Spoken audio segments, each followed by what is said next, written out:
Patologi forensik itu intinya bagaimana kita menerapkan ilmu kedokteran untuk kepentingan peradilan. Dan dokter pasti udah lihat banyak sekali kisah yang kisah kemanusiaan gitu kan ya, yang di luar nurul pastinya. Ada kasus perempuan dia itu memang ditemukan dalam keadaan mengandung.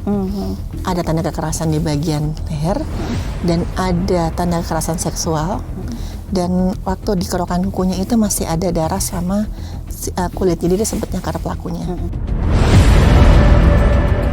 Paling sering itu misalkan motifnya karena asmara atau ya hal-hal yang ke arah seksual, itu kadang wajah atau mohon maaf alat kelamin itu juga dirusak. Cinta ditolak itu juga kelihatan ya? Ya, itu yang dibilang crimes of passion. Tapi bisa lihat dokter?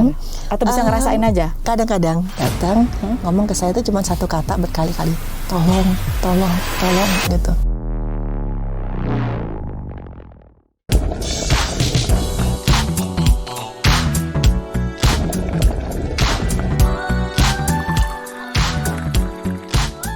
Lebih dari 20 tahun di dunia televisi, apa masih ada cerita yang belum pernah saya dengar? Oke then, let's spill the tea.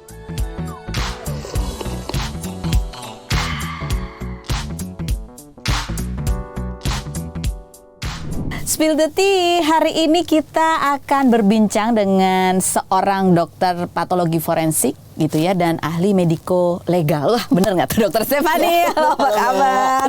Ini dokter ya, kita bikin janjinya nunggu kalau dokter ini lagi ada di Jakarta. Karena dokter emang di Jogja ya? Di Jogja. Jadi dokter itu selain ahli patologi forensik, mediko legal, juga dosen, iya. dan konten kreator. Yeah. Kalau lihat tuh kontennya ada di YouTube channel, ada ya, channel, ya. Dokter Stefani, dan juga ada di TikToknya juga Dokter Stefani, gitu. Nah, dok, ini menarik sekali ya, dokter itu kan pilihannya adalah patologi forensik. Nah, kita udah sedikit banyak tahu lah kalau patologi forensik. So tau deh, boleh nggak dijelasin? Nggak salah. Jadi patologi forensik itu intinya bagaimana kita menerapkan ilmu kedokteran untuk kepentingan peradilan. Untuk kepentingan peradilan. Jadi kita itu berurusannya sama kasus-kasus yang hubungan dengan kejahatan pada tubuh manusia. Nggak melulu pembunuhan, tapi juga kadang-kadang kekerasan seksual, penganiayaan pada orang hidup, kekerasan pada anak, gitu. Jadi bisa pasien ini bisa yang hidup juga bisa yang sudah jadi jenazah, begitu ya? Atau serpihan atau barang yang diduga berasal dari tubuh manusia, kayak bercak darah, bercak cairan tubuh, gitu. Itu memang kompetensi dokter forensik. Oke. Nah, satu lagi adalah mediko legal. Mediko legal. Mediko legal itu apa, dok? Itu berhubungannya sama campuran hukum sama kedokteran. Jadi nggak melulu tentang kematian nggak wajar, tapi biasa lebih ke ya mungkin audit medis, terus juga mungkin kasus yang diduga kelalaian medis, gitu. Kadang-kadang diminta pendapatnya juga. Kayak malpraktek gitu? Ya, dugaan malpraktek. Dugaan gitu. malpraktek. Sekolahnya berapa lama itu, dok?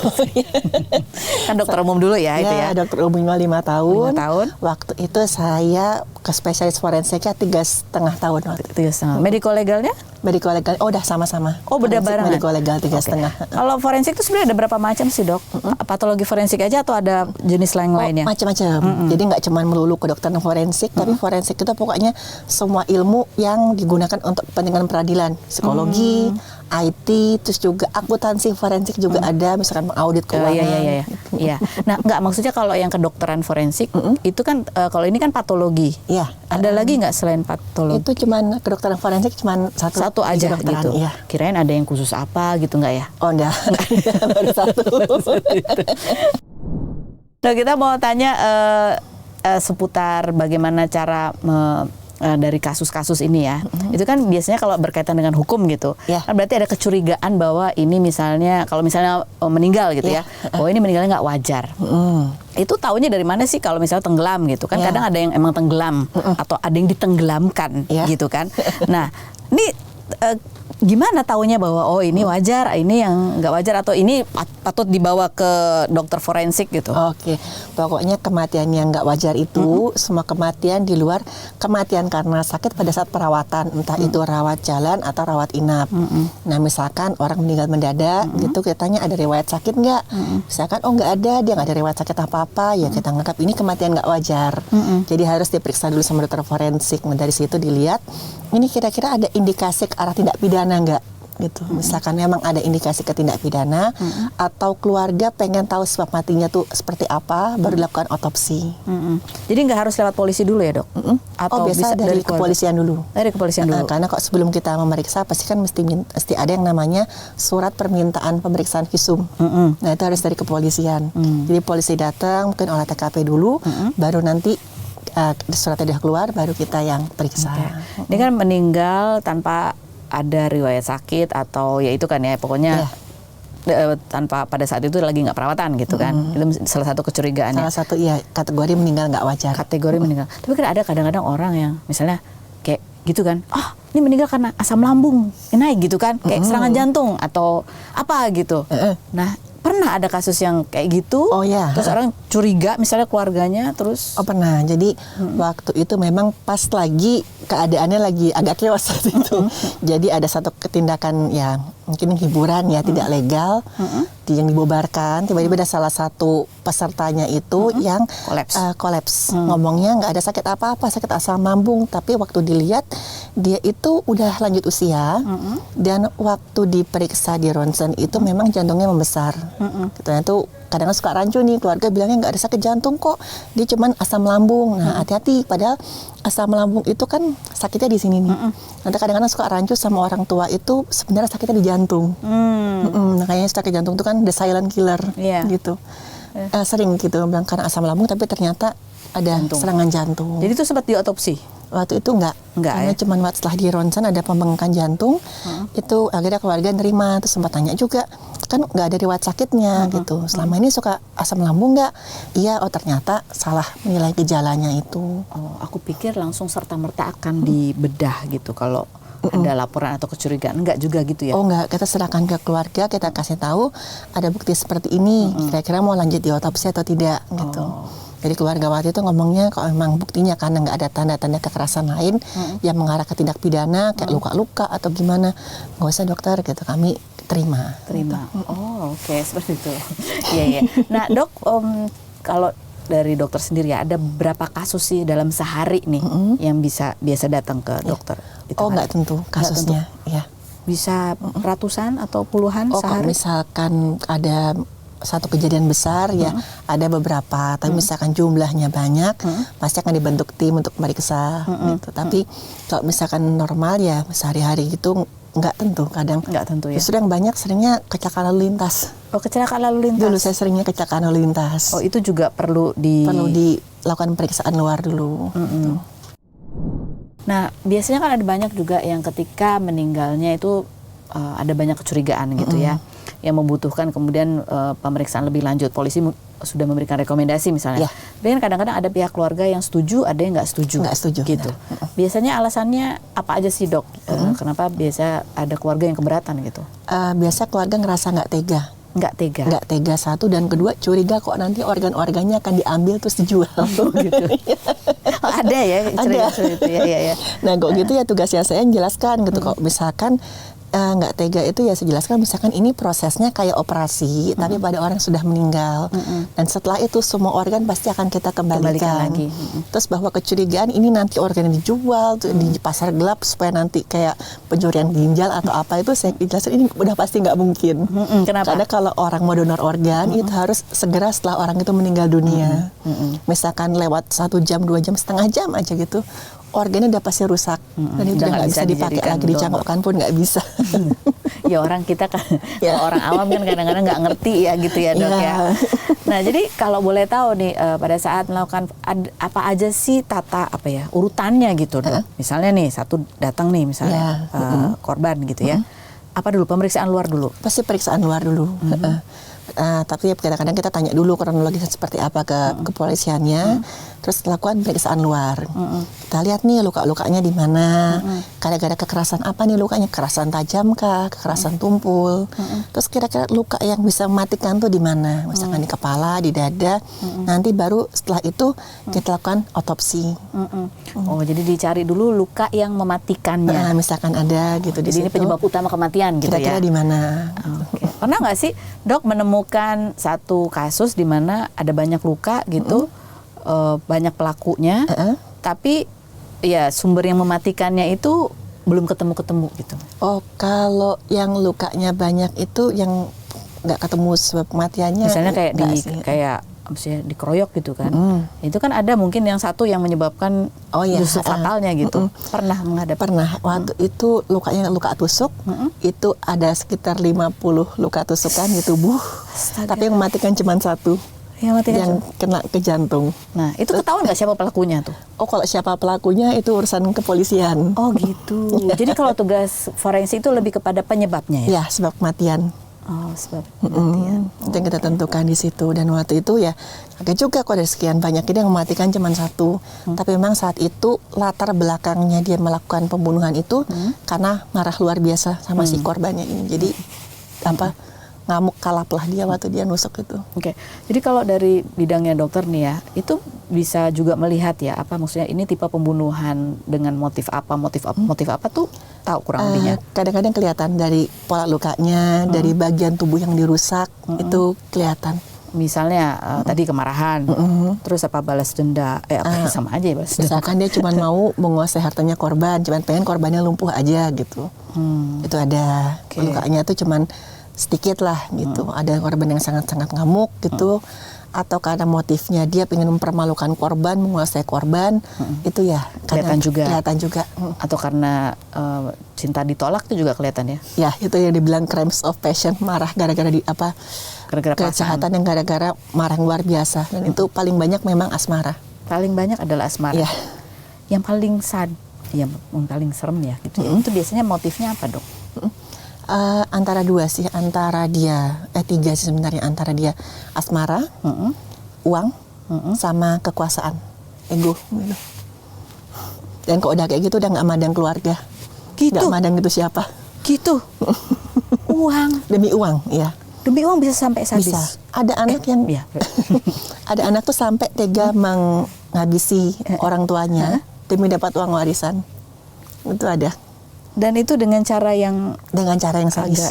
Waduh.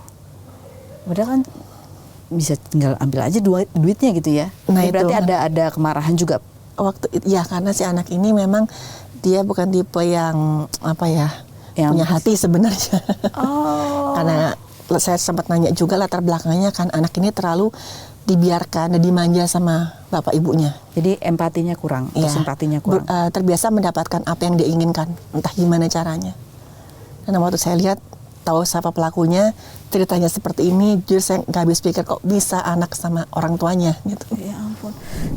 Ini kan kalau aku baca ya, kemarin salah satu alasan kenapa dokter ini memilih patologi forensik gitu ya, karena ya selain alasan bahwa pasiennya biasanya nggak banyak nggak banyak protes. Tapi alasan sebetul-betulnya adalah dokter ini ingin menjadi suara buat mereka yang sudah tidak bisa lagi bersuara begitu ya. Dan dokter pasti udah lihat banyak sekali kisah yang kisah kemanusiaan gitu kan ya, yang di luar Nurul gitu kan pastinya. Iya nggak sih? Gimana caranya membersihkan hati? Dok, itu kan nggak stres ya, kadang-kadang kan lihat orang kok bisa sejahat ini gitu tuh. Oh ya, apalagi misalkan korbannya anak-anak, jujur saya paling nggak kuat gitu. Misalkan anak ini dilenyapkan nyawa, dibunuh tuh karena alasan yang sepele, entah karena orang tuanya stres atau karena kadang juga ya macam-macam. Ya saya setelah itu ya saya doakan korbannya ini. Terus saya juga bersih-bersih diri, saya doakan. Ya setelah itu saya ngelakuin hobi. Apa itu? Oh, hobi. Hobinya dokter apa sih? Filateli, koleksi perangko. Oh, okay. Sama main ukulele. Ukulele? Iya. Oh, ya ampun, unik ya. Ya itu untuk ini ya, melepaskan stres ya pekerjaan ini ya. Kalau misal lagi nggak sempat, pernah nggak ada momen di mana ya banyak kasus yang datang udah nggak sempat? Oh iya. Gitu. Pasti saya ngambil jeda dulu untuk saya ya bersih-bersih diri, sama saya doakan gitu. Oke. Nah, dok, ada nggak sih dokter mungkin ada istilah bahwa tidak ada kejahatan yang sempurna gitu ya? Pasti ada lah gitu ya. Tapi ada juga kan yang istilahnya namanya cold case, di mana itu kasus belum terselesaikan atau belum terungkap gitu sebetulnya. Gitu. Ada menemukan yang seperti itu? Beberapa kali ya. Boleh tahu apa aja tuh kasusnya? Yang pertama itu justru kasus yang pertama kali saya tangani. waktu saya magang, jadi dokter forensik magang belum masuk spesialis. Kasusnya itu penemuan jenazah laki-laki di sungai dalam keadaan sudah menggembung, tapi saat itu waktu diperiksa ada, mohon maaf, luka tembak di bagian kepala dan itu menembus sampai depan, luka tembak tempel. Itu, dan juga di sekeliling pergelangan tangannya itu ada luka-luka lecet, menandakan itu ada kekerasan tumpul yang kuat, tapi bentuknya melingkar, ya. Terus setelah dengan otopsi, identitasnya nggak ketahuan. Karena identitasnya nggak ketahuan? Si pelakunya ini, karena si korbannya ini, karena yang harus dilakukan pertama tuh ini siapa dulu nih, identitasnya siapa, dari siapa ini baru ketahuan kira-kira yang terdekat sama dia, yang benci sama dia tuh siapa. Saya ngamati itu karena pengumpulan iktp itu sidik jari, sidik jari itu belum menyeluruh, belum merata. Jadi waktu dicek datanya itu nggak dapat identitasnya. Jadinya kasusnya nggak ketahuan. Oh, karena tidak diketahui identitasnya gitu, tapi penyebab meninggalnya tahu ya pasti karena tembak jarak dekat. Ada gitu luka ya, tembus itu. Tembus itu. Oh, jadi berarti saat tadi kalau kembali soal step pemeriksaan ya, selain periksa luar itu identitas dulu ya, siapa identitasnya dulu, siapa dia, di mana lokasinya. Itu dokter forensik itu juga termasuk ke TKP gitu nggak sih, kayak kalau kita lihat di foto kan, kalau dilihat di film-film kan gitu kan, ke lokasi, motret-motret gitu. Kalau pada kasus-kasus khusus ya, kasus-kasus tertentu kadang-kadang pihak penyidik kepolisian minta tolong dokternya datang ke TKP untuk periksa di situ. Itu apa biasanya yang dilihat, dok? Kalau dulu saya pernah penemuan kerangka gitu, terus juga meninggal di rumah gitu. Untuk nanti kira-kira sudah meninggal berapa lama gitu. Terus juga ya kasus kematian nggak wajar lah gitu kan. Kalau masih sempat tidak dipindahkan itu biasanya datang. Itu berbeda nggak nanti hasilnya? Ketika atau karena berarti kan datanya lebih banyak ya kalau lihat langsung di TKP sama kalau udah dibawa ke ini terlalu banyak nonton film soalnya. Beda nggak hasilnya? Oh, nggak ada beda sih, karena kan kalaupun jenazah itu mayat sudah dibawa ke ruang forensik, pasti kan penyidik sudah melakukan olah TKP. Pasti nanti kepolisian ngasih tahu ditemukan seperti ini di TKP-nya. Oh iya. Tapi tetap ada proses itu walaupun tidak langsung dilakukan oleh dokter forensik gitu ya. Nah, dok, nih yang berikutnya yang buat aku sih jadi pengen tahu ya, ada nggak sih kasus-kasus yang dimana tidak wajarnya tapi penyebabnya itu adalah hal-hal yang istilahnya apa ya, gaib gitu. Ya kan pernah nggak ngalamin atau pernah nggak menemukan kasus seperti itu? Kalau saya nggak mau ngeklaim ini gaib, karena sudah bukan kompetensinya saya menentukan ini gaib atau enggak. Saya pasti bilangnya ini nggak bisa saya jelaskan secara ilmu kedokteran, secara ilmiah belum bisa saya jelaskan dengan ilmu kedokteran sekarang. Belum bisa dijelaskan secara ilmu kedokteran. Contohnya kayak apa? Waktu itu yang sempat saya share juga di channel saya itu waktu penemuan perempuan di satu tempat tinggal in the coast lah. Perempuannya ini itu baru meninggal itu belum ada 24 jam. Dan waktu saya periksa itu saya menemukan ada larva lalat atau belatung di alat kelaminnya. Dan waktu saya cek itu, ini perempuan ini kok ya sebenarnya sih kelihatan memang rambutnya udah tipis, kurus kering, kelihatan sudah sakit lah. Tapi kelihatan kalau dia itu bukan tipe yang nggak peduli sama tubuhnya gitu. Dia bisa ngekuas sendiri, terus dia juga ya baju yang dipakai satu lumayan bagus. Nah, terus kok bisa dia nggak sadar ada larva lalat di alat kelaminnya? Saya tanya lagi gitu, kira-kira gimana? Nah, teman kosannya tuh bilang dia selama beberapa bulan tuh sempat sakit, sakit, pula balik ke fasilitas kesehatan, ke sana ke sini. Nggak ada yang tahu kenapa. Nggak ditemukan tuh penyakitnya? Nggak ditemukan, cuma dibilang, oh ini mungkin sakit mah, banyak pikiran gitu karena stres. Nah, terus waktu saya kasih temuannya ini, saya kasih ke penyidik, tiba-tiba itu ada anggota keluarga si perempuan ini, si korban ini datang ke saya, minta bicara empat mata. Nah, disitulah saya tahu sedikit banyak tentang latar belakang si perempuan ini. Katanya dia ini tuh gimana, jadi sempat jadi orang ketiga gitu. Orang ketiga sempat membuat sakit hati seorang perempuan, dan perempuannya itu sempat melabrak waktu dia masih tinggal di rumah. Dan setelah dia pindah tempat tinggal dari rumahnya itu, ya katanya sempat masih melanjutkan perselingkuhannya itu. Nah, terus juga saya juga tanya ke penjaga kosnya kan, itu memang kosnya tuh termasuk individual sih, jadi nggak peduli lah gitu. Ada apa? Ada siapa gitu. pas sehari sebelumnya itu perempuan ini telepon kakaknya udah ngomong, aku sebentar lagi nggak ada, tolong datang ke kosan ini dan jasadku ini tolong dikuburkan gitu. Cuman minta itu aja. Mungkin ada feeling sama saudaranya ini, dia telepon tanya gitu. Nah terus tapi ya itu kan lagi-lagi tanda tanya juga Mbak, karena kita nggak bisa nuduh dong, oh jangan-jangan si istrinya ini atau gimana sih yang perempuan yang sakit hati ini, kan nggak ada buktinya. Jadi penyebab matinya apa? Waktu itu nggak diotopsi karena dari pihak keluarga bilang tolong ini ditutup aja, diselesaikan sampai sini aja. Kemudian keluarga nggak mau melanjutkan. Gitu. Alasannya? Karena kadang-kadang dianggap aib. Oh, kalau ada penyebab yang tidak bisa dijelaskan oleh belum bisa dijelaskan oleh medis itu banyak yang tidak mau dilanjutkan karena takut ini menjadi aib. Ya, karena mikirnya kan loh, jangan-jangan apakah kurang punya keyakinan kah? Kok bisa sampai kena seperti itu gitu. Misalnya gitu ya. Seperti itu tuh maksudnya seperti yang belum bisa dijelaskan oleh dunia medis. Ada lagi nggak, Dok? Oh iya, pernah juga hampir sama juga, tapi kali ini korbannya jenis kelaminnya laki-laki, sakit yang agak misterius, dan saya ketemu ada paku di bagian saluran cerna, tapi di saluran cerna bagian atasnya itu nggak ada luka sama sekali. Jadi saya nggak tahu tuh masuk dari mana. Kalau misalkan taruhlah orang nelan paku atau gimana, pasti kan sini luka-luka, ada bekasnya lah. Ini sama sekali enggak. Dalam waktu saya jelaskan, lagi-lagi keluarga bilang, sudah dokter, misalkan seperti itu, ini ya tutup aja gitu. Kami dari keluarga nggak mau melanjutkan. Ya, jadi kalau dilanjutkan juga belum ketemu juga penyebab matinya gitu. Nah itu masih tanya juga. Ada ya ternyata ya. Ya ada, tapi ya saya bilangnya ini mungkin belum bisa dijelaskan secara medis, ilmiah. Secara ilmiah. Tapi nggak terlalu kemungkinan juga, siapa tahu nanti bisa. Siapa tahu ya suatu hari bisa. Lewat mana itu ada paku di situ. Tapi itu juga belum tentu menjadi penyebab.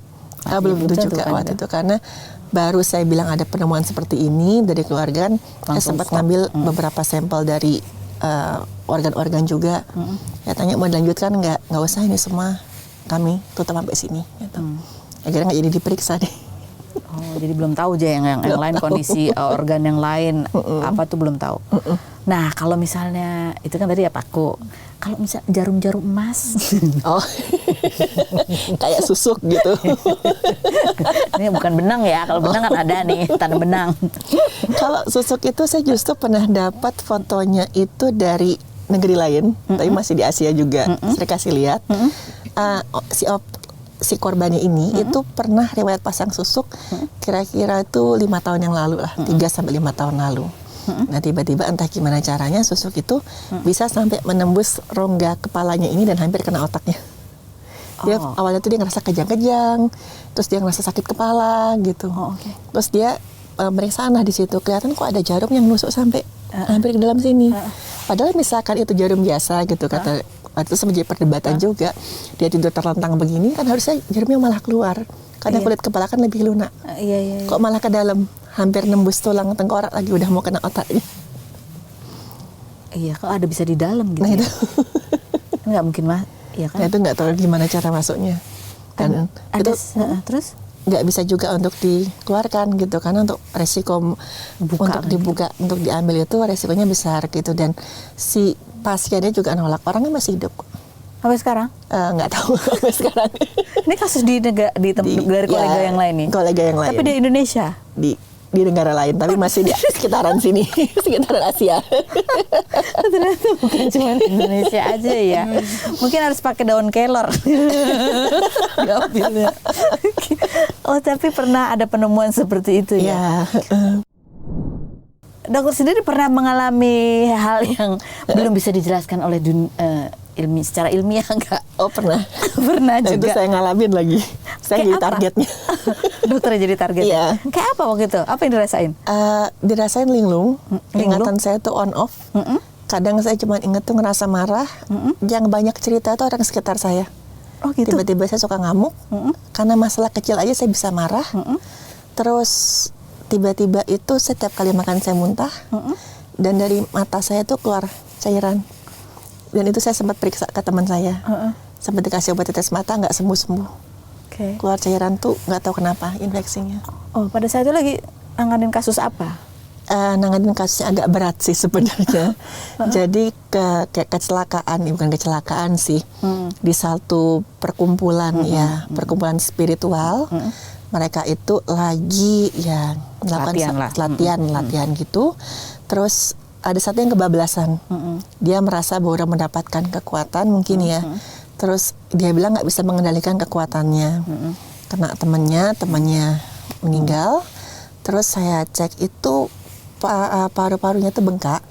Dan anehnya luka yang di luar tuh nggak terlalu kelihatan, tapi yang namanya paru-paru tuh sampai bengkak, pembuluh darahnya pecah, paru-parunya tuh terisi sama cairan darahnya sendiri.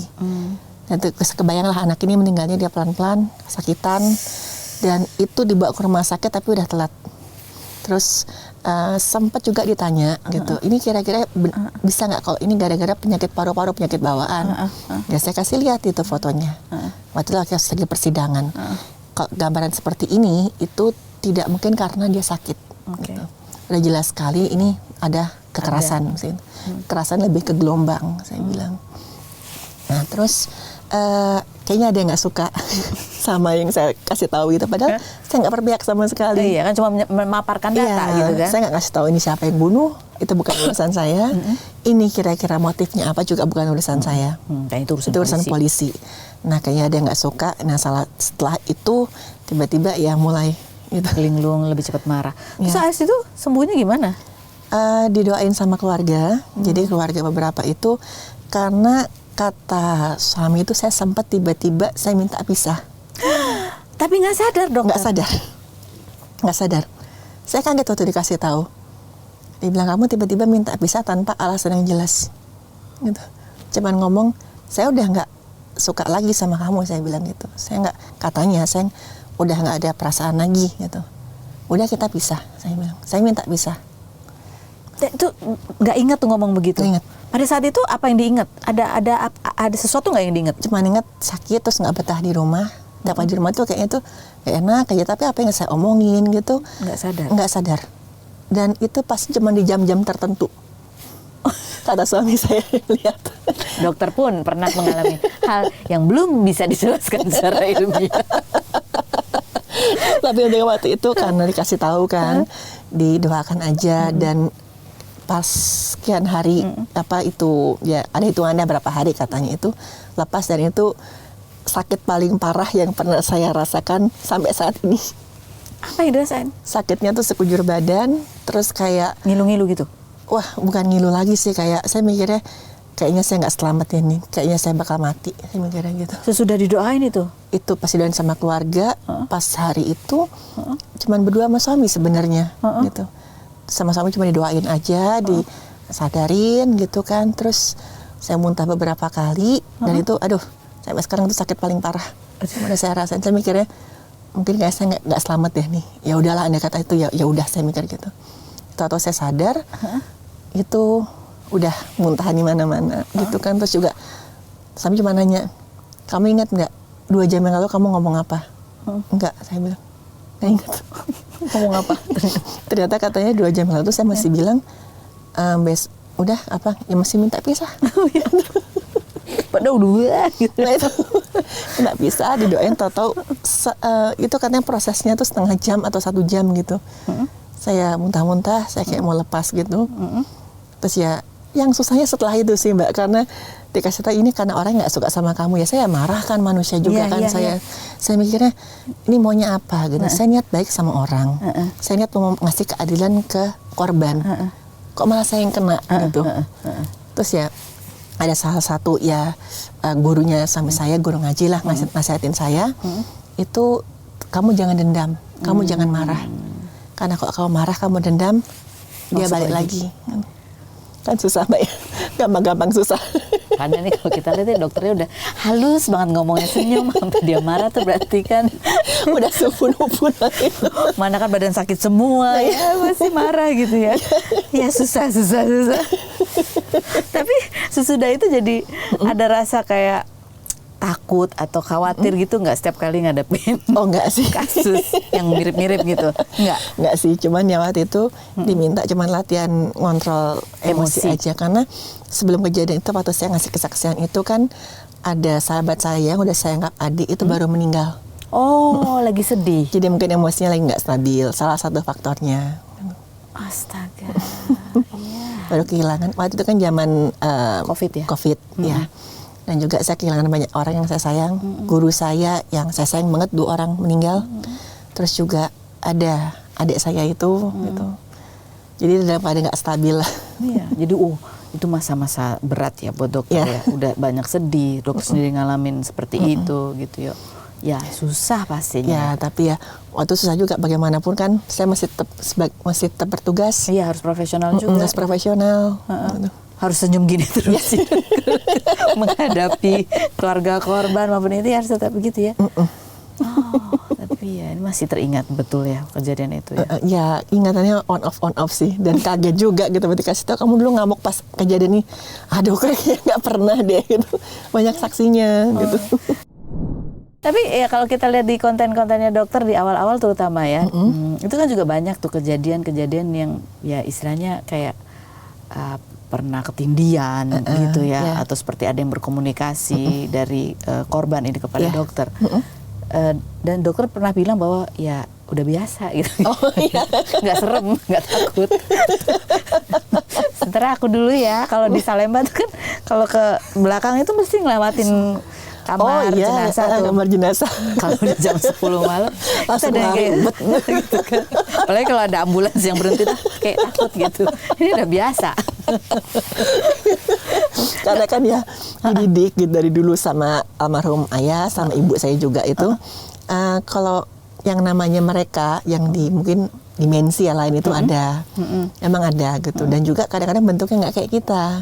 Tapi selama kita nggak jahat sama mereka, kita nggak nantang, kita nggak mentang-mentang ke mereka gitu, kita nggak usah takut gitu. Kalau mereka ganggu kita udah baik kan kita berhak negur. Loh, kamu kenapa kok gangguin saya gitu? Dia ngomong loh. Gitu. Ya. Tapi bisa lihat dokter atau bisa ngerasain aja? Kadang-kadang bisa ngelihat, kadang-kadang bisa ngerasa. Saya bilang ya, kalau mungkin pas frekuensinya sama ya, yang ngelihat, yang dengar gitu. Oh, kirain kalau mau jadi dokter forensik ada pembekalan gitu. Oh enggak. Saya misalkan menentukan apa otopsi gitu sebab matinya ya tetap harus pakai ilmu kedokteran. Ini kan tadi kan dokter bilang ada makhluk-makhluk, berarti kan bukan korban ya itu? Bukan, maksudnya bukan rohnya korban, bukan? Oh itu saya nggak tahu siapa. Kadang menyerupai. Kadang memang menyerupai yang saya periksa, kadang nggak sama gitu. Oh gitu. Oh ya ada beberapa kejadian ya seperti dokter Syahria yang sempat ada yang minta tolong ke dokter juga. Itu yang ada ya. Ngasih sinyal dan dia menyerupai yang pernah saya periksa itu ada. Ada. Boleh diceritain nggak sih? Iya. Jadi pernah itu ada kasus perempuan dia itu memang ditemukan dalam keadaan mengandung. Dan memang pada saat itu dia ini perempuan belum menikah. Dan sempat misalkan orang yang sedang hamil itu kan harusnya dilepaskan anaknya ini dipisah. Tapi saat itu ada dari pihak keluarganya menolak. Karena nggak mau ketahuan, misalkan dibawa ke keluarganya nanti disemayamkan, kok ada 2 jenazahnya, takut jadi bahan omongan. Nah, waktu itu memang katanya sih setelah kejadian itu kan ada yang dengar suara ketawa gitu, terus juga suara nangis kadang-kadang. Tapi waktu itu bukan saya ngalamin. Saya baru ngalamin waktu saya lah habis ada tugas di situ, habis ada pemeriksaan. Saya lagi makan sendirian di ruang admin. Posisinya di ruang admin, terus depan itu pintu tuh kebuka dan itu langsung ya halaman luar. Saya dengar suara orang ketawa. Terus sekali, 2 kali gitu suaranya pelan banget. Malah katanya kok pelan kan malah deket ya. Kayak gosipnya gitu, bener nggak tahu. Terus saya bilang, aduh nih ini bukannya, kata ya udah saya omongin, saya udah nggak bisa bantu kamu lebih lanjut lagi. Wewenang saya sudah habis ketika saya periksa. Saya cuma bisa doakan. Ya memang kemarin itu mungkin kamu merasa belum sempurna karena belum disempurnakan jasadnya, belum dipisah. Tapi wewenang saya sudah habis. Gitu. Kedengaran lagi ketawanya. Terus saya bilang, nanti gini deh, saya coba komunikasikan ke pihak-pihak yang berwenang. Kalau nanti kamu mau dibantu dipisahkan, kita nanti coba kira-kira caranya gimana. Gitu. Terus tahu-tahu saya lihat dari pintu itu, pertama saya ngeliatnya kayak hologram, Mbak. Kayak ada sosok perempuan, rambutnya putih panjang begini, pakai baju tidur terusan, rambutnya tuh panjang sampai nutupin gini, warna hitam. Tapi ngelihatnya tuh kayak samar-samar dulu. Makin lama makin jelas. Kan saya kan lagi kesel ya. Udah dikasih tahu gitu. Posisinya lagi makan nasi, ya pecel lele lah. Saya ambil aja tahunya, saya lempar gitu. Saya bilang, kamu dikasih tahu berkali-kali, kok apa saya nggak bisa bantu kamu lebih lanjut lagi? Udah saya tawarin solusi kayak gini, malah masih ganggu lagi. Kamu dibaikin malah ngelunjak ya. Jadi terus habis itu nggak diganggu lagi. Nggak ada tukat-tukatnya, nggak ada takut-takutnya ini dokter. Dia malah galak loh, karena udah lapar, udah capek kan, dia nggak diganggu. Tapi akhirnya ada solusinya. Ada sih, ada akhirnya ya dibantu juga, dan katanya dari waktu dilakukan ya proses untuk membantu si ini itu disempurnakan itu kan ada yang lihat juga gitu, sering warga sekitar tuh sering lihat gitu, setelah si ini dimakamkan kok ada kelihatan seperti ini gitu. Tapi sesudah itu terus udah itu salah satunya ya. Sering nggak sih, masih sering ada yang menyerupai yang kemudian datengin untuk sekarang tolong gitu. Dulu ya juga pernah juga, terima kasih juga pernah. Okay. Terus juga pernah itu yang saya juga masih tanda tanya juga, soalnya dia ngasih waktu saya mimpi ketindihan itu. Jadi ceritanya ada kasus penemuan perempuan. Perempuan ini ditemukan pakai baju tidur dan usianya itu saya yakin nggak lebih dari 18 tahun, jadi masih di bawah umur. Ada tanda kekerasan di bagian leher dan ada tanda kekerasan seksual. Dan waktu di kerokan kukunya itu masih ada darah sama kulit, jadi dia sempat nyakar pelakunya. Gitu. Tapi saat itu identitasnya nggak ketahuan. Identitas pelaku? Identitas si korbannya ini. Oh, korbannya, oke. Sidik jarinya tuh nggak muncul datanya. Saya diumumkan kemana-mana, diumumkan gitu. Tapi ya nggak ada yang ngakuin. Nah, jadi kan ada batas tertentu juga kapan jasad ini, mayat ini disimpan di forensik sampai dimakamkan di makam tanpa nama. Nah itu mungkin saya nggak sadar H-1 sebelum besoknya mau dimakamkan, itu saya baru habis ada kegiatan. Saya tidur di salah satu ruangan yang memang ruangan itu sebenarnya terkenal serem gitu. Cuman saya nggak mikirnya biasa aja lah, ruangannya enak, adem gitu. Saya tidur di situ, tiba-tiba saya ngimpi si perempuan ini, ya bukan perempuan ini sih, ada perempuan datang ngomong ke saya itu cuma satu kata berkali-kali, tolong gitu. Dan itu suaranya itu kayak agak-agak serak, kayak orang dicekik lehernya gitu. Ya saya kayak tadi, saya bilang saya udah nggak bisa ngebantu kamu lagi gitu, udah ya gitu. Memang ini nyakitkan gitu, cuman saya nggak bisa ngapa-ngapain lagi. Terus tiba-tiba aja si perempuan itu megang tangan saya gini, dan itu kencang banget. Dan saya ketindihan, mau bangun nggak bisa. Terus saya tuh berusaha bangun, sambil saya berusaha ngelepasin gitu pegangannya ini. Terus tiba-tiba dia itu kok megangnya tuh ke arah leher. Saya kan mikirnya kan, wah ini mau ngapain gitu. Terus ya saya ingat saya pegang tangannya sini, saya tekuk ke belakang ini, saya udah lepas gitu. Terus saya tarik sekuat tenaga gitu, ada suara kayak kletak gitu. Terus si perempuan, terus ada suara tuh kayak dia teriak gitu. Terus ya saya bangun tuh udah ngos-ngosan kan. Saya mikir mungkin saya kepikiran kasusnya aja. Ternyata ada salah satu ya teman kerja saya saat itu yang ngelihat. Dia bilang waktu ketemu saya gitu, ngomong, kan saya tahu nih dia katanya sering ngeliat. Waktu saya ngeliat dia tuh ngomong-ngomong mukanya beda waktu ngeliatin saya. Terus bolak-balik ngeliat ke belakang saya gitu. Terus besoknya kan saya cek di WhatsApp gitu, saya tanya dia, kamu kemarin ngeliat apa? Itu Bu, di belakang Ibu itu ada yang kemarin kita lakukan otopsi yang perempuan tanpa nama itu.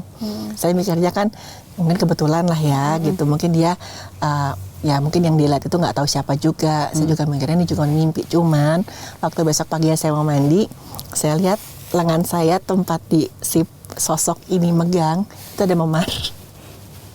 Dan itu saya nggak tahu dari mana memarnya.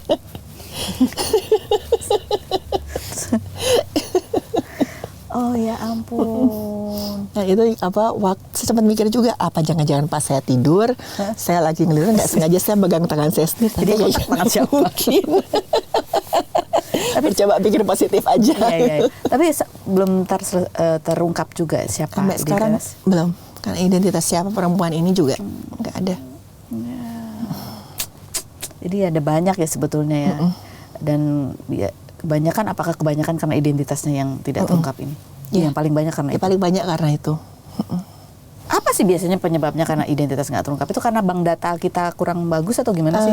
Bank datanya sih kok sekarang mungkin jauh lebih bagus daripada dulu. Karena dulu kan dulu itu kan perlu waktu lumayan lama juga untuk mengumpulkan data-datanya ini gitu. Nah pada saat itu memang belum optimal. Kejadian ini kan masih awal-awal pengumpulan sidik jari. Oh iya, sidik jari kan, dari sidik jari terus apalagi sih gigi ya? Gigi, terus juga ada ciri khasnya, misalkan ada tanda bekas operasi, ada tato gitu. Oh itu bisa ditelusuri siapa gitu ya?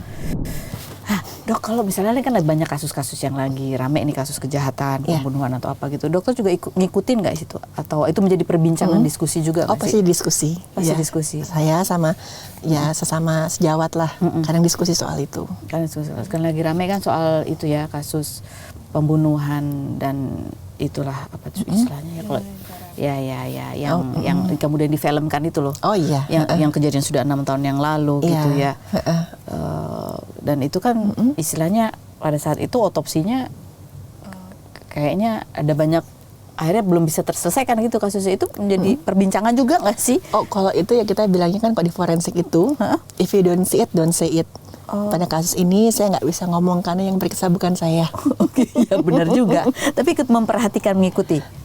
Sempat waktu itu ya memang pas kasusnya heboh kan di mana-mana, sempat tahu, cuman ya yang waktu kan periksa bukan saya, jadi waktu tanya pendapat saya nggak boleh ngomong. Iya boleh. Tapi nonton filmnya nggak? Nggak juga. Iya juga. Tapi ya ini biasanya suka mengikuti lah gini, kasus per kasus itu suka ngikutin.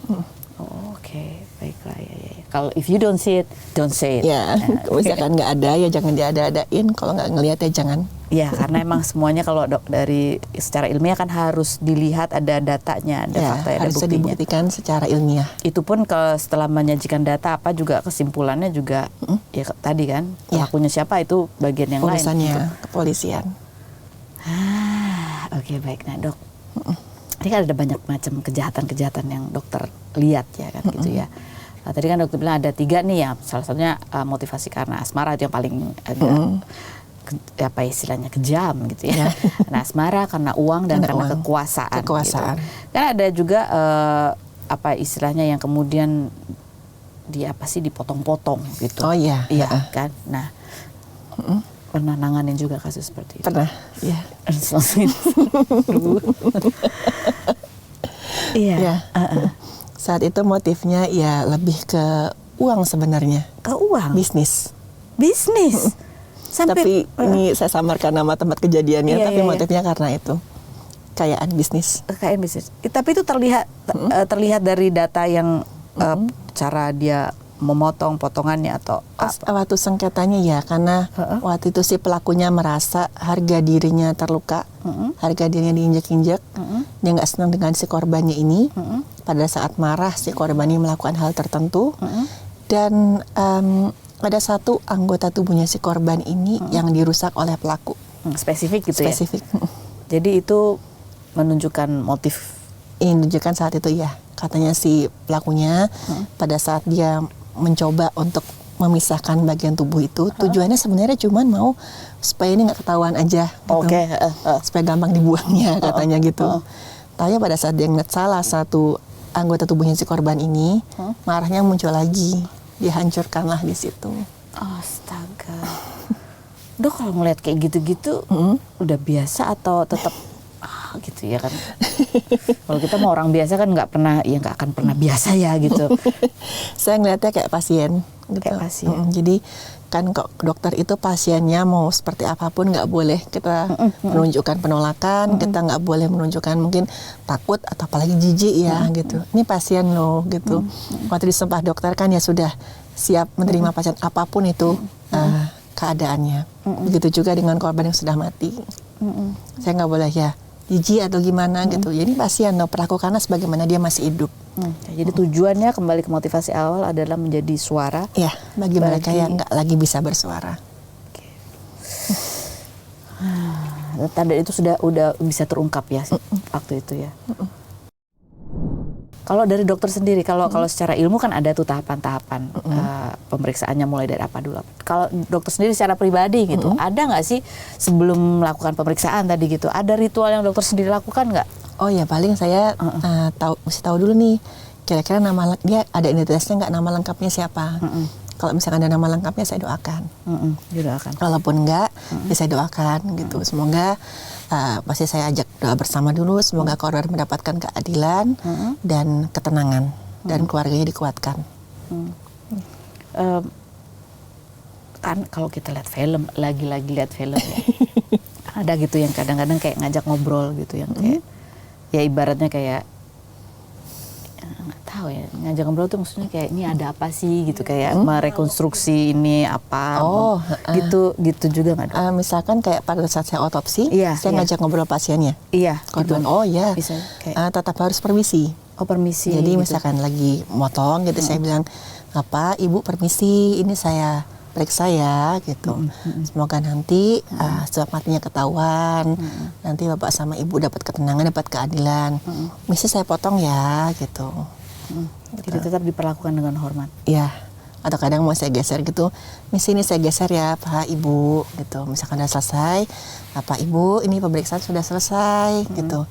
Nanti setelah ini jasad akan disucikan, saya akan ngomong Bapak Ibu nanti akan dirapihkan lagi, terus nanti akan dijahit semuanya, terus nanti akan dikembalikan ke keluarga yang tenang ya. Kita berdoa semoga nanti kasus ini mendapatkan penyelesaian yang terbaik. Pasti saya gitu kan. Itu diucapkan? Ya. Bukan dibatin aja? Ya kadang dibatin, ya kadang, tapi lebih sering saya ucapkan. Gitu. Itu semua dokter forensik begitu atau cuma beda-beda ya, masing-masing beda-beda. Dok pernah nggak melakukan otopsi terhadap ya korban, tapi korban itu sebenarnya juga adalah pelaku misalnya gitu? Ya misalnya dia adalah ya misalnya pelaku kejahatan, tapi kemudian ya dia jadi korban. Pernah nggak? Pernah, iya. Iya kan, ya kalau ya kan itu kan dapat keadilan. Tapi kalau misalnya kalau ini memang orang yang jahat juga gitu, atau pernah melakukan kejahatan lah gitu. Yang dihakimi oleh banyak orang, dihakimi massa itu pernah. Pernah. Tapi dia salah. Dia memang bersalah, terbukti bersalah. Melakukan satu kejahatan yang memang berat, dihakimi massa. Nah itu gimana dok? Oh tetap saya perlakukan sebagaimana pasien. Kan saya nggak boleh mandang. Ini pelaku kejahatan kah, ini korban, ini siapa gitu. Tetap harus saya perlakukan dengan hormat. Saya doakan perlakuannya semuanya sama.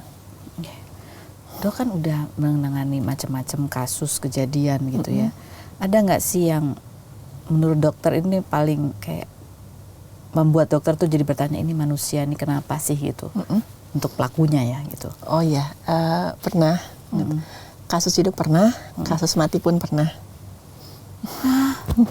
Kasus hidup? Kasus saya memeriksa anak perempuan yang korban kekerasan seksual, di mana anak itu trauma, dia masih kecil sekali. Astaga. Dia berkali-kali nanya ke saya, aku tuh kenapa ibu? Gitu. Saya tuh kenapa sih? Gitu. Dan saya yakin ya mudah-mudahan sih anak itu bisa sembuh dari traumanya sekarang. Itu saya nggak berani cerita di kota mana. Tapi ya itu jujur berat sih buat saya, karena gimana pun juga kan saya ibu juga seorang perempuan juga, saya punya perasaan kan. Dan ya mikirnya kok ada orang sejahat ini ya gitu. Ini anak perempuan loh, maksudnya anak yang masih sangat-sangat di bawah umur, dan dia tuh udah pasti nggak berdaya yang lawan, bahkan dia tahu apa yang terjadi sama dirinya aja dia nggak tahu. Cuma tahu sakit gitu. Oke. Ini pertanyaan di luar konteks ya. Jadi pelakunya dihukum berapa tahun? Itu saya nggak bisa sebutkan, tapi saat itu memang pelakunya sempat didapatkan. Di? Sempat berapa lama ditahan. Beberapa lama. Berapa lama? Maksudnya berapa lama nggak ketahuan, tapi akhirnya ketahuan. Tapi ditahan cuma sebentar. Suka Ditanya, kesel gitu nggak sih? Sesuai dengan hukumannya kok waktu itu. Sesuai dengan hukum, ditahan. Dan waktu juga saya mikirnya, daripada saya juga kewenangan saya udah selesai kan, saya nggak terlalu ngikutin kasusnya. Karena ini ya. Ya. Karena jujur berat buat saya, berat. Oke. Itu yang hidup. Yang hidup. Kalau yang sudah meninggal? Ya, yang tadi yang Anak-anak juga? sebenarnya sih lebih ke kalau anak-anak ya ada pasti sih ya. Kan tadi dokter bilang ada yang buat dokter bertanya ini manusia kenapa sih gitu kan? Dokter bilang ada yang hidup dan ada yang mati. Ya. Yang mati. Khas mati itu tadi yang saya cerita, anak yang tega membunuh orang tuanya demi harta. Salah satu yang bikin saya, aduh nih, kok masa sepele kayak gini aja loh gitu. Masalah harta kan nggak dibawa mati gitu. Karena ini juga kejam cukup ini ya. Iya. Dan itu kelihatan waktu dia melakukan itu dengan sadar. Dan dia, ya itu sih maksudnya sih orang tuanya dalam keadaan sakit, dalam keadaan nggak berdaya. Mungkin dianya nggak sabar menunggu orang tuanya ini nggak ada, Dia lenyapkan sendiri gitu ya. Iya. Itu ya dua hal itu yang membuat dokter aduh ini manusia ini kenapa? Karena saya bayangin juga walaupun si orang tuanya ini masih dalam keadaan sakit kan dia masih sadar. Hal terakhir yang dia ingat adalah anaknya yang melakukan kekerasan berkali-kali sampai dia meninggal. Kan hancurnya hati seorang orang tua itu seperti apa? Itu yang berat itu kan ya. Iya. Ketika jadi bisa berempati dan ikut merasakan sebagai seorang dokter ketika melihat itu. Iya. Tapi ya tetap harus profesional. Iya, tetap harus profesional gitu kan. Karena kalau kebawa perasaan takutnya kan gitu, ada yang masuk lagi. Yang tidak bisa dijelaskan. Belum bisa dijelaskan. Karena saya juga dikasih pesan sama guru saya. Di sini kita nggak berpihak kepada siapa-siapa kecuali pada kebenaran. Kepada kebenaran. Ya. Itu yang ngasih ilmu nasihat ke saya itu Profesor Gatot Lawrence yang di Makassar. Jadi seorang dokter forensik tidak berpihak kepada siapa-siapa kecuali kebenaran. Ya, mungkin itu untuk membantu supaya lebih netral, lebih ringan. Kita harus netral. Karena kalau ya,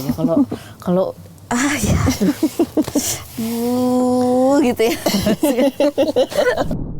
Oke, kita mau tanya lagi sama dokter ya. Kalau yang tadi yang misalnya korbannya dipotong-potong gitu kan, itu kepentingan otopsinya untuk apa? Kalau tadi memang salah satunya adalah untuk mencari penyebab mati.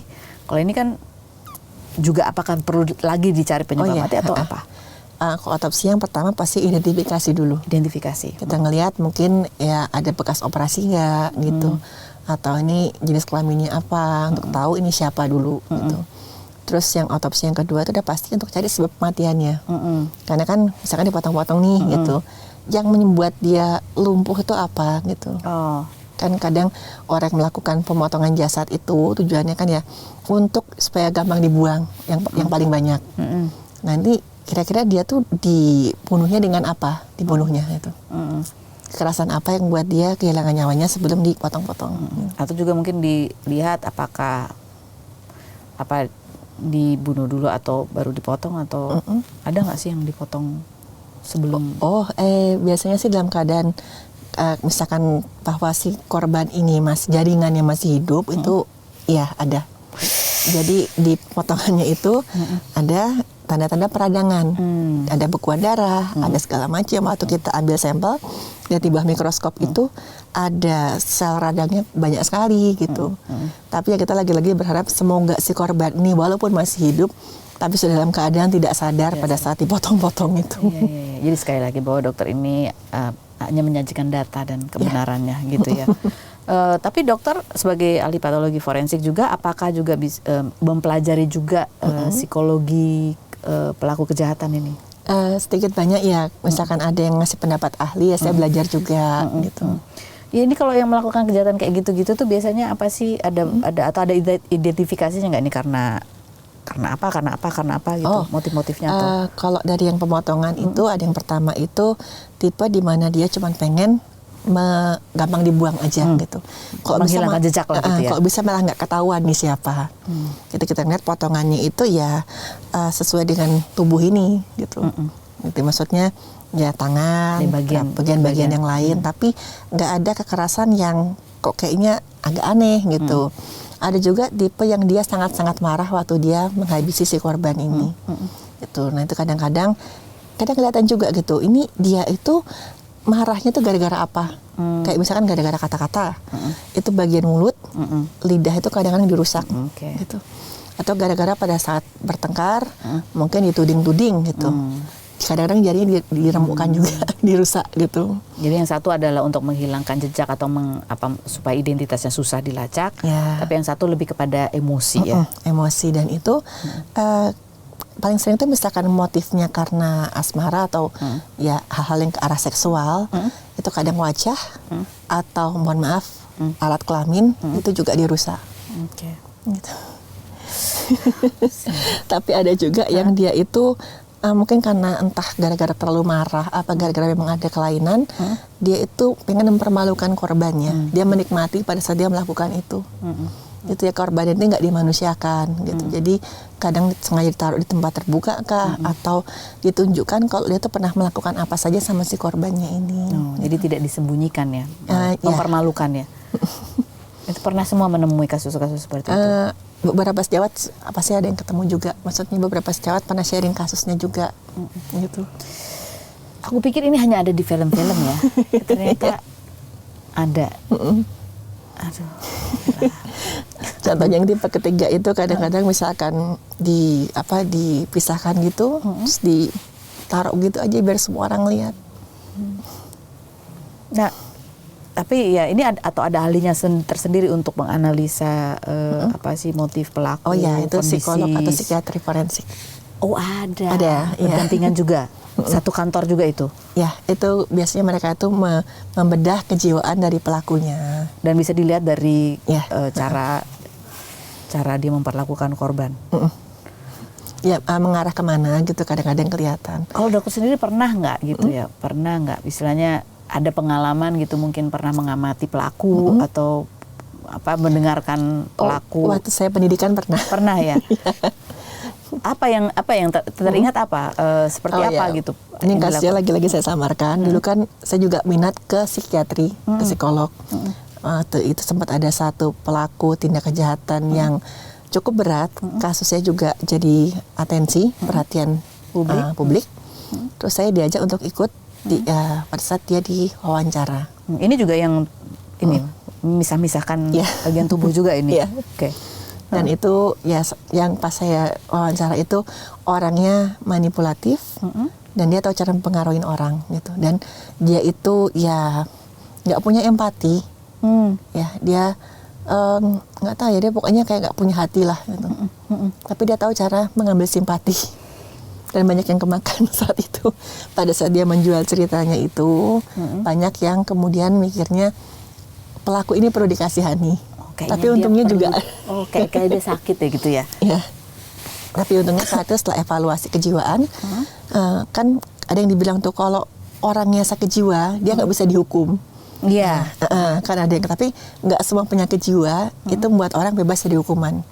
Harus dievaluasi dulu sakit jiwanya apa, apakah dia sadar saat melakukan, dia mampu bertanggung jawab atau tidak. Gitu. Dan pada orang ini dia sadar, sangat-sangat sadar, dan dia harus mampu mempertanggungjawabkan, gitu, mampu mempertanggungjawabkan lah, gitu. Dan akhirnya ya dijatuhkan vonis bagaimana mestinya untuk pembunuhan berencana. Terlihatnya gimana kalau dia nggak punya empati? Ya nggak ada rasa bersalah. Pada saat dia kelihatan ekspresi wajahnya waktu itu sebenarnya. Gitu ya. Dari yang dia menunjukkan saya perlu dikasihani gitu. Berarti kemudian kayaknya kok datar banget ya gitu. Tapi kan saya waktu itu juga masih murid, masih pendidikan. Jadi mengamati aja. Saya cuma lihat kok orang ini perpindahan antara satu emosi ke yang lain kok kayaknya cepet ya, bisa diatur ya. Begitu. Ini satu bidang ilmu yang, karena kan kalau kita lihat di berita ya dok ya gitu kan ada banyak sih kasus-kasus kejahatan gitu yang kadang tuh seringkali gimana ya? Di luar nurul. Iya. Di luar nurul semua gitu ya. Iya. Maksudnya kita kayak ya gitu, ini ada apa sih dengan orang-orang ini gitu loh. Ya, apakah karena memang karena apa kita sekarang mudah mengakses berita sehingga terlihat jadi banyak gitu, atau memang ada peningkatan sebetulnya nih kalau dokter dari kasus yang dihadapi? Apakah benar ada peningkatan apa enggak? Kalau peningkatan ya iya saya bilang, karena selain kan ekspos tadi juga sekarang kan stresornya semakin tinggi. Maksudnya orang yang kadang lihat media sosial, dia terus-terusan mungkin ngeliat konflik orang yang sebenarnya nggak ada hubungannya sama dia gitu. Mungkin konflik yang mohon maaf kayak perselingkuhan kah, orang diperlakukan semena-mena, kan sedikit banyak stresor itu masuk gitu. Belum lagi ditambah narasi-narasi tertentu gitu. Ya itu membuat ya orang itu jadi kayak apa yang bom waktu mungkin ya. Dia udah menelan banyak stres, dia selalu ngeliat sosial medianya tuh, dia memilih untuk melihat hal-hal yang membuat dia stres gitu. Loh, jangan suka nonton yang bikin stres, nanti kamu emosional. Bahkan juga Iya. Terus ya tiba-tiba ada pemantik sedikit, dia bisa melakukan hal-hal yang itu tadi di luar nurul itu tadi. Dugaan. Jadi memang kalau dari sisi dokter memang ada peningkatan kasus-kasus karena memang kalau yang saya amatin ya. Diamatin iya gitu ya. Semakin ini nggak sih, semakin kejam nggak sih? Oh ya, sekarang ya kok saya lihat kok dibandingkan dulu itu kok kayaknya sekarang kok makin ini ya, makin emosional. Makin emosional, orang kok semakin kayak nggak punya hati lagi gitu, semakin nggak berperilaku sebagaimana manusia, empati kemanusiaan tuh kok kayaknya udah kurang sekali nih, kenapa gitu. Apa gara-gara stres sosial media kah, atau mungkin gara-gara stres yang lain mungkin? Ya, mungkin secara ekonomi juga kali, atau mungkin karena ya tadi baca berita tentang yang panas-panas gitu ya kan. Oke. Nah kita kan juga lihat ya dokter kan aktif sekali membagikan pengalamannya baik melalui YouTube channel maupun TikToknya, itu ada teaser-teasernya gitu. Dan sekarang kayaknya juga kalau kita lihat tuh ngepop ya. Apa clickbaitnya tuh di TikTok itu kalah lah pokoknya aku. Terus gitu kan ngomongnya tuh monolog gitu ya, gelap. Teaser di TikTok. Iya di teaser. Iya rekamnya di YouTube. Tapi keren gitu loh ini soal dokter ya. Kalau boleh tahu apa yang memotivasi dokter kemudian lebih aktif gitu membagikan pengalamannya melalui sosial media, Dok? Motivasinya ya, saya pengen siapapun yang nonton cerita saya, dengar cerita saya itu nggak mengalami apa yang dialami oleh korban. Apalagi pelakunya. Gitu. Apalagi pelakunya. Apalagi pengen jadi seperti pelaku itu saya nggak mau gitu. Saya cuma pengen jangan sampai ngalami kesalahan yang sama gitu. Nah, kan salah pesan berkali-kali di konten saya itu, pikirkan baik-baik konsekuensi tindakan yang mau kita ambil. Kadang-kadang kita anggap enteng, gitu. Karena kita nggak tahu kematian itu datangnya kapan. Iya kematian itu nggak tahu ya, harus jadi orang baik gitu ya. Terus kadang-kadang kan mungkin emosi-emosi yang memuncak itu dimulai dari bagaimana kita nggak bisa mengelola emosi. Iya. Dan itu makanya jangan pernah memutuskan sesuatu, melakukan sesuatu pada saat sedang panas, sedang marah, sedang emosi. Karena pada ujungnya udah pasti menyesal. Nah ini konten-konten yang dibagikan oleh dokter, ini pengalaman dokter sendiri atau mungkin juga ada yang berdasarkan cerita dari sejawat?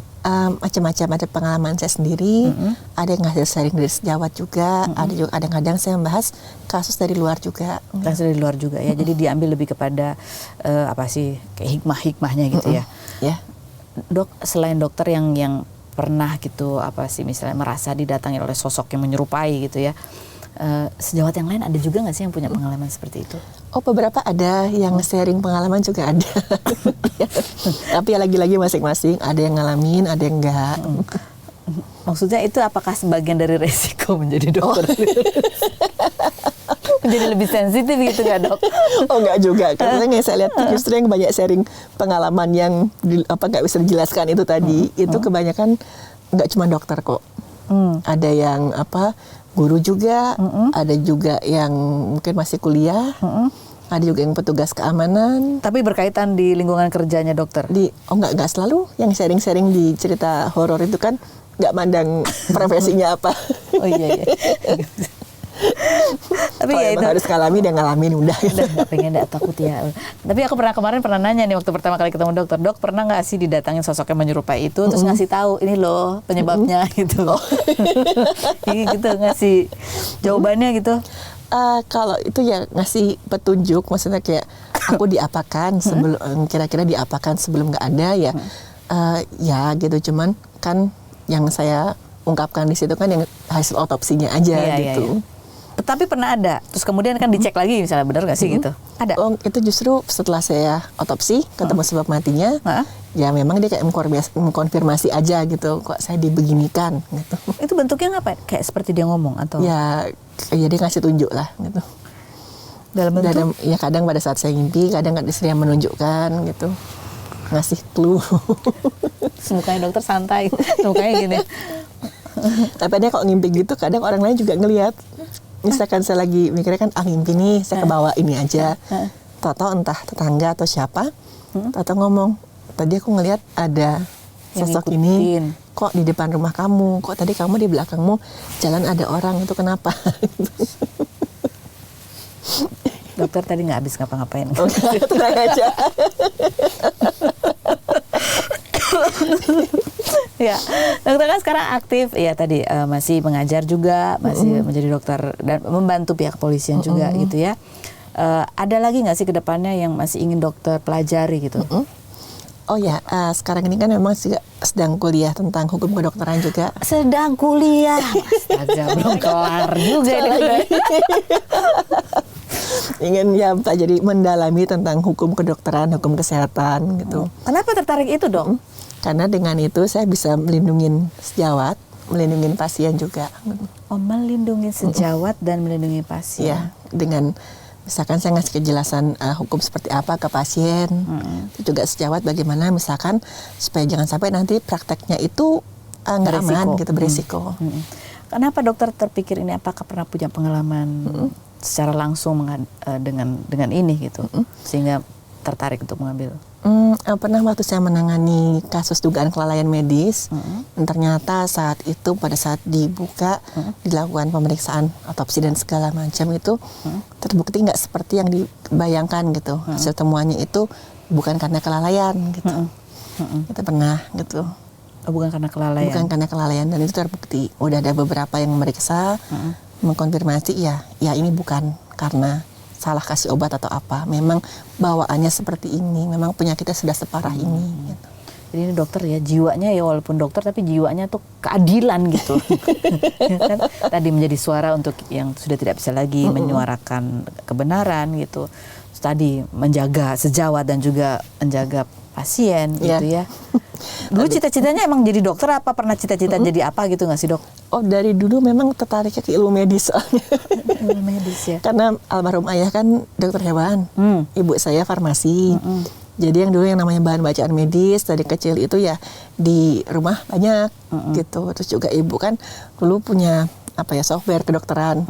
Saya suka main-main nih, saya ngeliat paru-paru seperti ini, jantung seperti ini gitu. Loh kok saya kadang ngeliat pembuluh darah seperti ini, lama-lama kan tertarik juga gitu.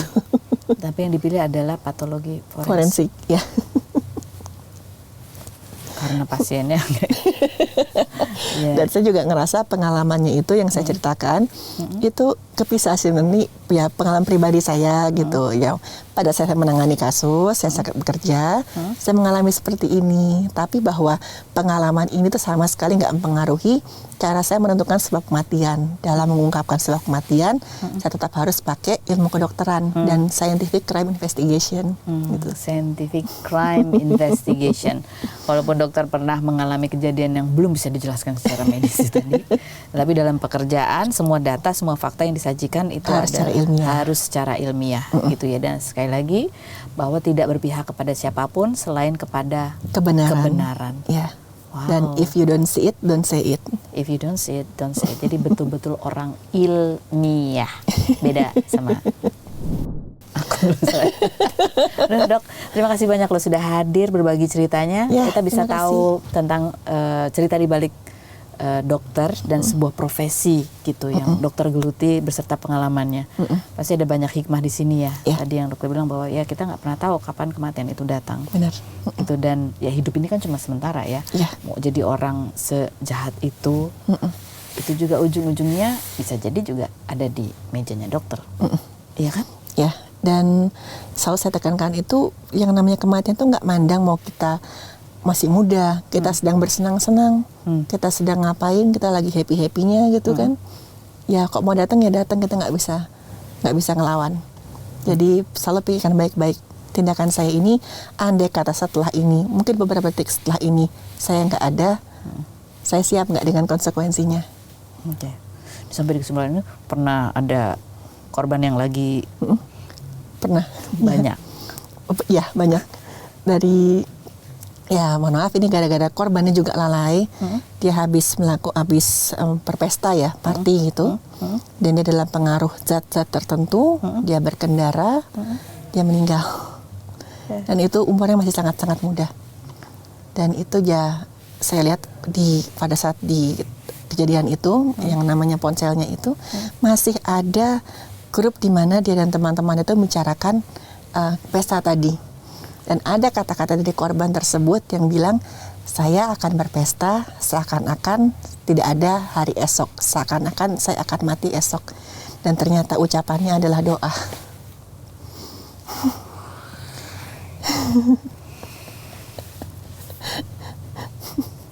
Baiklah, saya akan berhati-hati.